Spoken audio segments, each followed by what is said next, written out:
এই যে দেখুন, এটা কলাবাড়ি চা বাগানের হাট খোলা। এখানে আমি ছোটোবেলার থেকে ছিলাম, বিগত কয়েক বছর, প্রায় 36 বছর ছোটোবেলার থেকে মাসি বাগানে চাকরি করতো।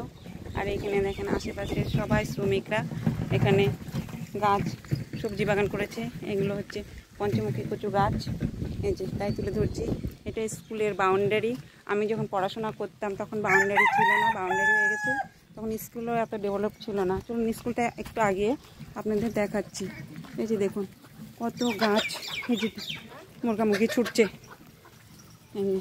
দেখুন এই যেখানে ভেন্ডি গাছ, মানে ঢ্যাঁড়স, আমরা যেটাকে ঢ্যাঁড়স গাছ বলি। আগাচ্ছি না, কুকুরে গুঁঠো থাকতে পারে, ওই জন্য বাইরে এসেছি। ওই যে স্কুলটা দেখুন দূরে, এই যে এত ডেভেলপ ছিল না, এখন অনেক ডেভেলপ হয়ে গেছে স্কুল। সব এই যে আশেপাশে সব বাড়ি ঘর সব, এরা হচ্ছে চা বাগানের বাগিচা শ্রমিক। এই যে এটা স্কুলের মাঠ। একটু চলুন এগিয়ে আপনাদের দেখাচ্ছি স্কুলটা আর একটু ভালো করে। চলুন এগিয়ে যাই, দেখাচ্ছি স্কুলটা। হাঁটতে হাঁটতে যাচ্ছি। আমি রেশন নিতে এসেছি কলাবাড়ি চা বাগানে। আজ রেশনটা নেব। প্রচুর রোদ উঠেছে, হাঁটা যাচ্ছে না। এ দেখুন কী সুন্দর। আগে আমরা এখানে একটা বিশাল বড় বট গাছ ছিল, আমরা যখন ছোটো ছোটো ছিলাম তখন এটাকে বলতো বটতলায় নামবো।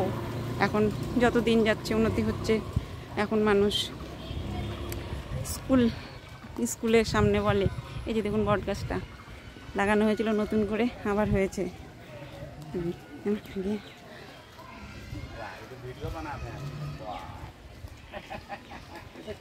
চলো,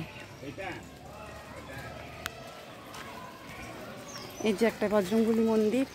আর এই স্কুলে আমি পড়াশোনা করতাম, তখন এই এত সুন্দর স্কুলটা ছিল না।